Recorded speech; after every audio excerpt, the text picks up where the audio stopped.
Minerva Intelligence. I thought I'd get an introduction today, but I guess I must introduce myself. I'm a geochemist. Minerva Intelligence is a company with its offices just across the road in West Hastings Street. We have about 10 full-time employees, geologists, software engineers, spatial analysts, semantics people, linguists, interesting group of people, and today I'd like to tell you a little bit about what we do. So by way of introduction, Minerva aims to bring the benefits of artificial intelligence technology to industries dependent on reasoning with complex and scientific data. Our technology combines machine intelligence with human intelligence to reach conclusions faster than is possible with humans alone, together with the explanations needed to make them trustworthy. So our staff have been augmenting machine intelligence with human intelligence for more than 10 years. We specifically attempt to avoid the black box criticism of machine intelligence, which is usually that it can't explain how it reaches its conclusions. We pride ourselves on being able to work on problems where there's not enough knowledge or data to train a machine, so we fall back on human knowledge. And as you'll see in a moment, our full-time staff is supported by a team of global experts in semantics, data science, software engineering, and geology. So I guess at the top level, we have David Poole, who's a professor at UBC, who's a co-founder of the precursor company to Minerva, which is Georeference Online, which David and I founded 15 years ago. We're supported by a CTO, a CFO, a CTO semantics, a chief operating officer who's a software engineer, and myself, a geologist. We have a wonderful assemblage of consultants that range from natural language processing, logic programming, geophysics, structural geology, mineral deposits, and environmental law and sustainable development. You'll see why that last consultant is there later on in the presentation. Our full-time staff range from economic geology to geospatial specialists, software engineers, administration, and geohazards, which I'll talk about briefly at the end. So, in a nutshell, what's at the core of Minerva?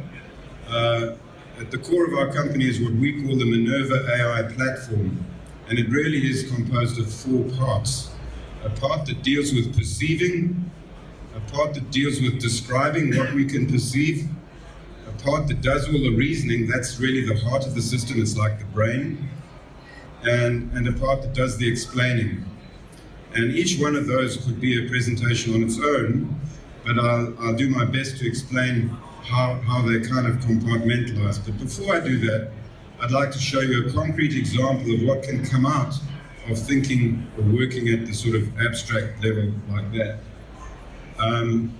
What actually came out of thinking like that more than 10 years ago was a website called yukonmineraltargets.com. And really what it does and what it did, there's a new version of that available since the beginning of this week. What it does is combine human knowledge, which we see encapsulated in this diagram, the periodic table, taxonomy of rocks, taxonomy of tectonic settings, taxonomy of minerals, geological time, mineral deposit models, descriptions of known mineral deposits, which you can get from economic geology. And this is the heart of the system, and coming in from this side is all the data, many layers of GIS data or 3-dimensional data from drilling. The knowledge comes in from the right, the data comes in from the left, it goes into a reasoning machine, and in the case of yukonmineraltargets.com, which you can go to this afternoon if you want to, it produces maps. And those maps show targets of where it's a good place to go and look for. 15 years ago, we had 80 different target types. The regenerated version of that just has 55 different models. Porphyry copper, porphyry molybdenum, VMS, asbestos mines, diamond, whatever you want. Out of those 55, you can look at a different map.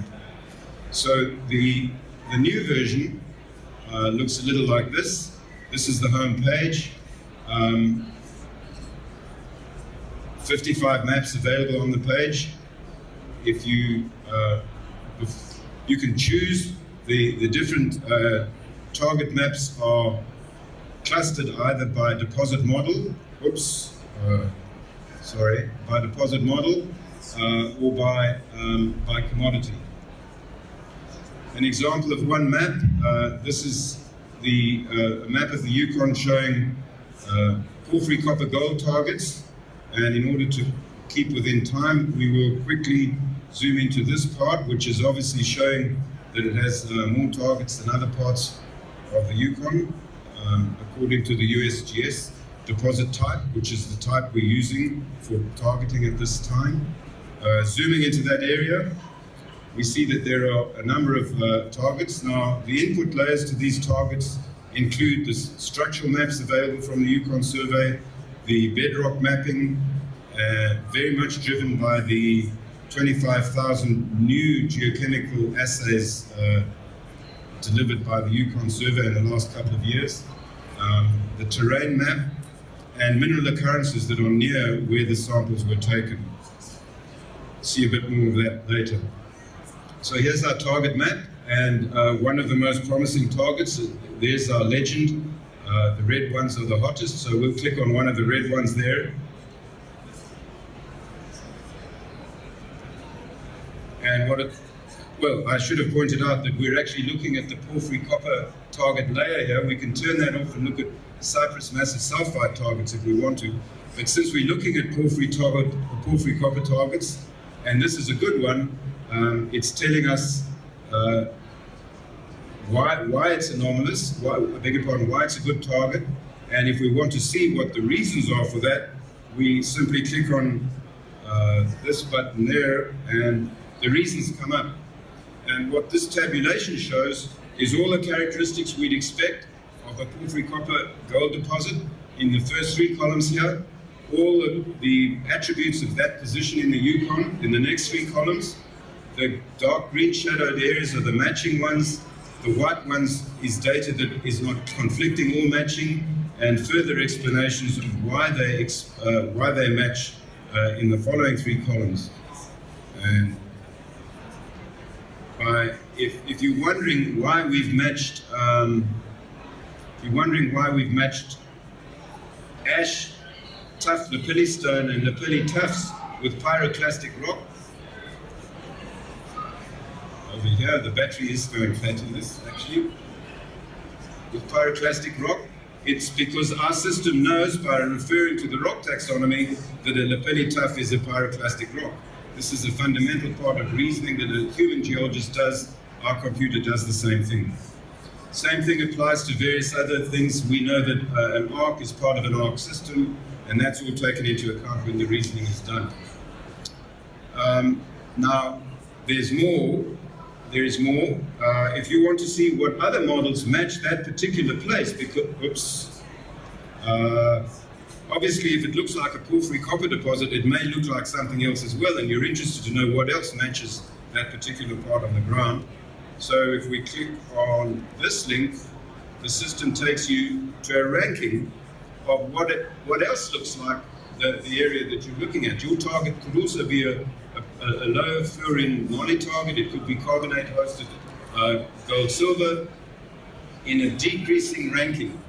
And each one of those deserves further inspection by the interested exploration geologist. And by clicking on each of those, you get the equivalent report.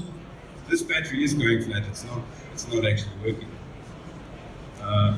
You get a report comparing the place on the ground in the Yukon with porphyry moly deposits in number 2, with carbonate-hosted gold silver in number 3. A huge amount of information just at the click of a button. Now, not only does the system do that for you, it also gives you some advice. So if you click on the advice button at the top when you're looking at the porphyry copper comparison to your target, the system will tell you, at the moment in rather rudimentary English, the system will tell you how to improve that match or make it worse. which is exactly what you pay a consultant to do, sometimes at exorbitant rates, when he comes out to your property. He looks at what you've got and he says, you know, I really think you've got a porphyry copper deposit here, but you better check this and you better check that. If you check this, it's going to get better.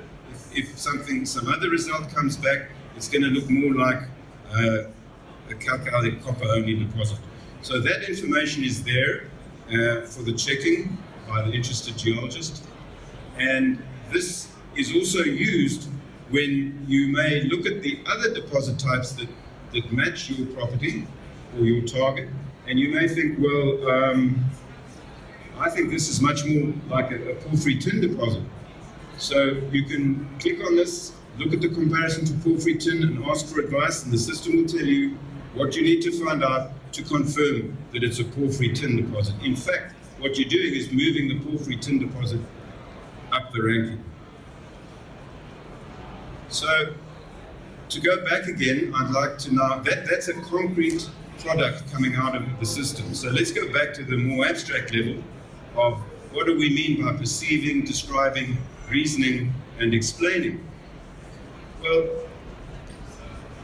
perceiving, in the AI community, there's a big distinction made between perceptive thinking and cognitive thinking. The cognitive side is where you ponder and have to think for a while about something. Perception is when you look at someone's face and recognize them in a flash of a second. And it's really in that area that machine learning has made such a big impact in the last 20 years. Facial recognition, matching, telling the difference between a dog and a cat in a photograph, and so on. It's much more difficult for machine learning to know how to find a porphyry copper deposit when we don't have thousands and thousands of porphyry copper deposits to train the system with. What you need to do is fall back on human intelligence and learn how to express that in a machine, and then let the machine reason with that against your data. So that doesn't mean that there isn't a huge role for machine learning in mineral exploration. And it actually turns out that a lot of us have been using it anyway and not calling it that. And so for those geochemists in the audience here who've been doing cluster analysis and factor analysis, you'll be pleased to know that you've been doing machine learning for the last 25 years. And this is a nice example of machine learning that we do regularly in our in-house. It's using cluster analysis to improve borehole logging that's been done visually by geologists. And remember, today we have 30 or 40 elements down the core. If you've analyzed by 4-acid digestion instead of the cheaper aqua regia, you get really good information that you can use to do better borehole logging than a human does with a human eye. So we do that all the time and feed that into our reasoning at the cognitive level. This is perceptive geochemistry. Another example is what we've been putting a lot of effort into is using machine learning, neural networks and so on to try and interpret geophysics maps the way that geophysicists do. Because as was mentioned yesterday in the geophysical toolkit presentation, airborne geophysics maps are low-hanging fruit. They're expensive and they're often not interpreted. So I've got some really good things to say in the next slide about that toolkit, because although that toolkit is not really machine learning, it's super powerful and produces features that we can reason about. So this is just a slide to show you that we do not feed raw geophysical data sets into our systems. We extract patterns or features from them and then reason about them. Is there evidence that there's a deep intrusion? Is there evidence of a fault? Is there just a lineament? Extract those from the geophysics and reason about those so that we can explain back why we generated a target. So yesterday, Diane Mitchinson from the NDRU presented the Geophysics Toolkit for Geologists. This is a free online tool that you can import your geophysics, your airborne geophysics surveys into, and at the click of a button, and I did it myself last night, it was astounding. Within 10 or 20 minutes, you can get shapefiles which you can export from the system and import into your GIS with depths attached to them. So the system tells you how deep it feels that the edge should be from the upward continued geophysics. So these are features that we can definitely reason about. We haven't been using them, They don't pick out all the linears that are in your geophysics, but it's a super example of perception, extracting features from continuous field data that can then be reasoned about. Now, as far as the descriptions go, again, this could be a presentation for 30 or 40 minutes.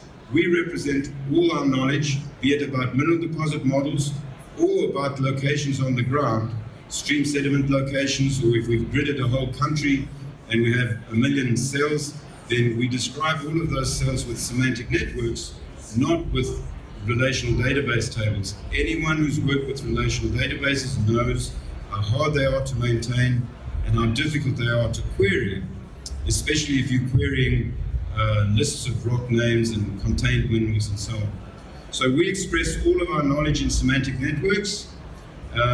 Standards play a huge role in our knowledge representation. If we use a different terminology in our knowledge from the terminology that's being used on the data set that we're interpreting, it's not going to work. It's like speaking Spanish to an English person. It's not going to work. So a lot of our work over time has been aligning the input data sets to the knowledge that we have captured. We've captured the knowledge using very well recognized international standards, which I'll talk about in a moment. And we have fairly mature knowledge capture screens. So we pay knowledge engineers to sit down, read scientific papers, enter the knowledge using only the standard terminology, and then that knowledge is reusable. The bottleneck we have always faced is that the data we want to apply to may not be in that standard form. I'll talk about that in a moment. But the next slide deals with what is at the heart of our system. How do we do the reasoning? It's all done using logic programming. We use a language called Prolog, which has been around for a very long time. Our Prolog engineer is in the room, and her expert advisor, recently retired from SFU, is in the room. How it all works is well laid out in a textbook written by our chief software engineer. It's in its 2nd edition already, David Poole at UBC. I won't say any more about it. All I can say is that it allows us to explain why we reach certain conclusions. So in fact, we're working in a closed system. If we make a wrong recommendation or a wrong conclusion, there must be an error, either in our programming or in the taxonomies that we use to reason with, or in the input data. So in that sense, our system's getting better all the time, because if we find something wrong, we fix it. But it's not a black box. And then finally, I've already explained how the system can explain and give advice, which is absolutely critical for credibility, not only in minerals exploration, but in the other areas that we're applying our software to now, such as landslide hazard mapping, environmental contamination, and flood risk evaluation as well, in fact. So the example I've just shown was a 2D map of the Yukon showing targets.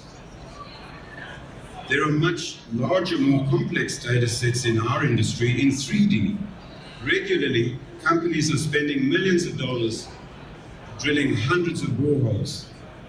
And in today's world, most of those samples at the exploration stage, not at grade control, are analyzed by techniques that produce 20, 30, 40 elements. And in all my experience, and I'm getting old now, I never see geologists or geochemists interpreting more than 3 or 4 of those elements.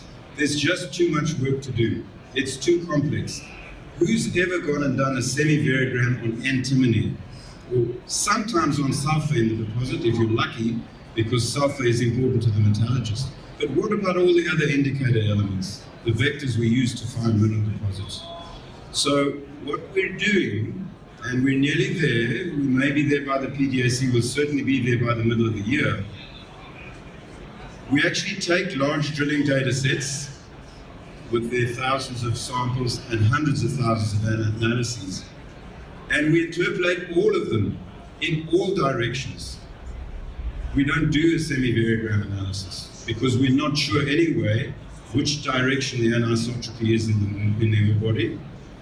And we put them all on the cloud, and let our system segment them first into high and low areas.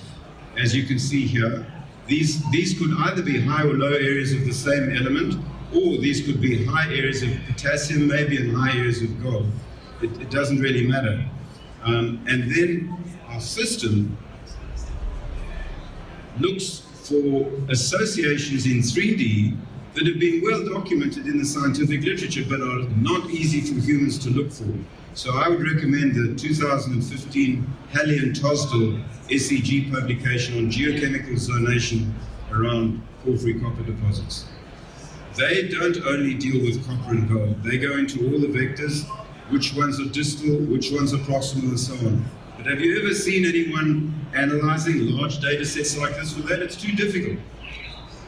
But if you've got a reasoning system where you can pass that all onto 200 processes and let it run and just look for those associations that are meaningful, flag those, and just pass those models onto the geologists to review, you've really made a big contribution. It's a little bit like in 2D, we're just passing on the surface target areas in the Yukon that really deserve a second look. So obviously, if we want to deliver this information in a convincing way, we can't just outsource the augmented reality and the virtual reality work, which is why we have an in-house augmented reality capacity. It's sitting there.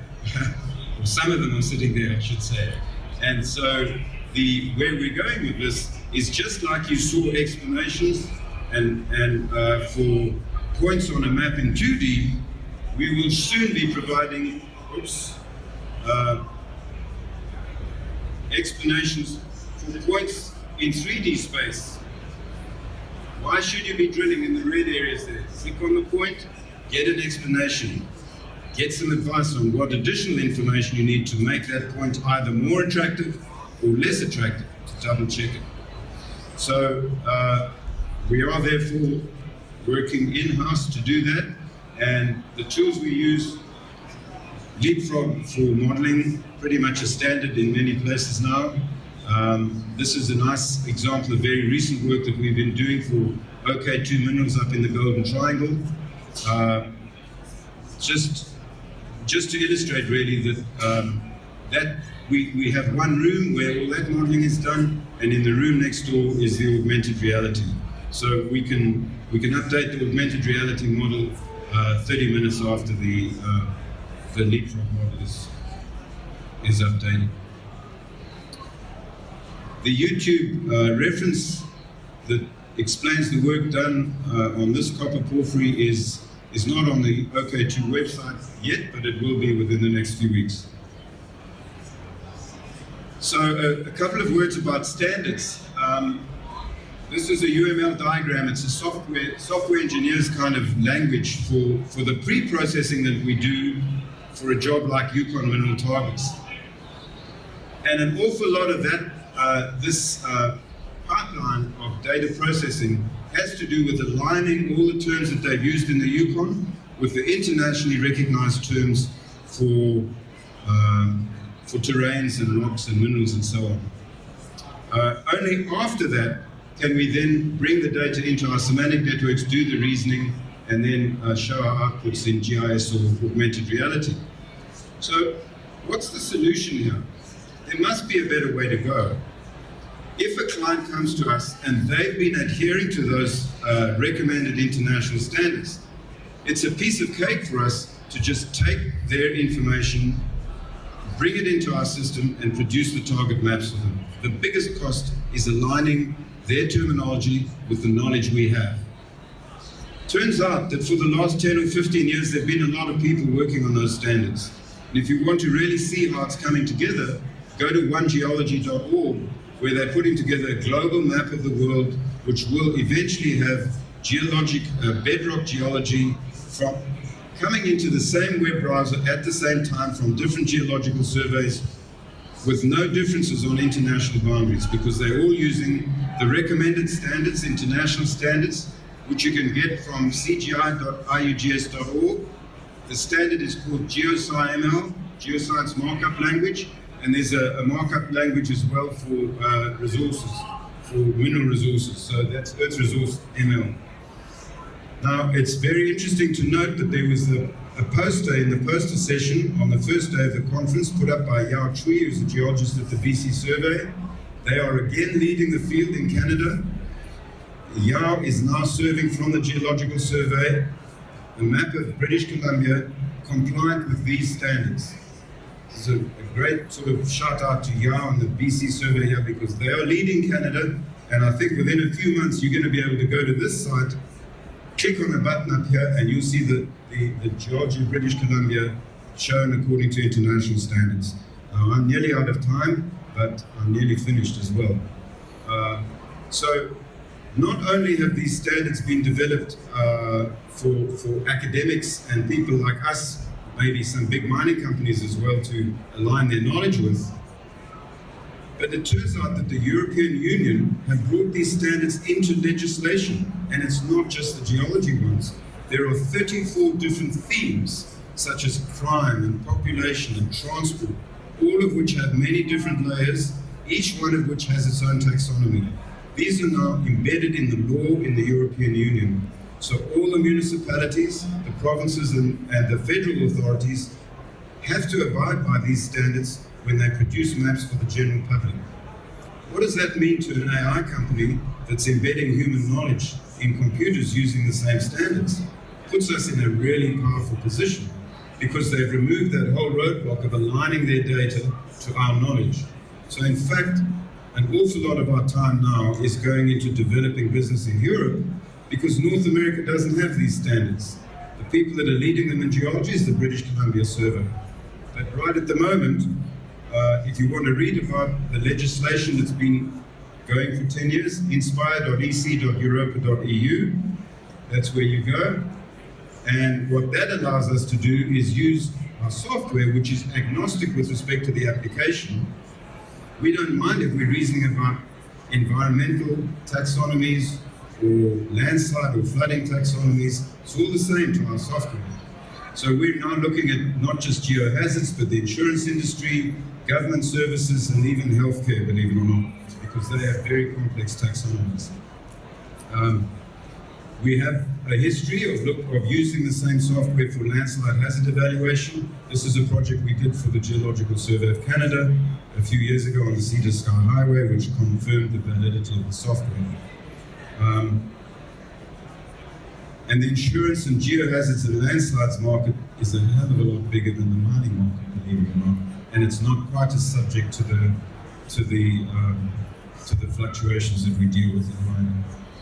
So in order to get involved in that market, we have partnerships now with the Semantic Web Company, which is a semantics company in Vienna. And we're also in partnership with WeTransform, which is a mapping company in Germany whose entire business model is simply moving historical maps that were not compliant to INSPIRE standards into compliance with INSPIRE standards. What we see, of course, is that the same wave of standardization will come to North America in the next 4 to 5 years, in time for us to surf that wave as well. Nearly done? I'm done. So thank you very much, ladies and gentlemen. That is Minerva Intelligence.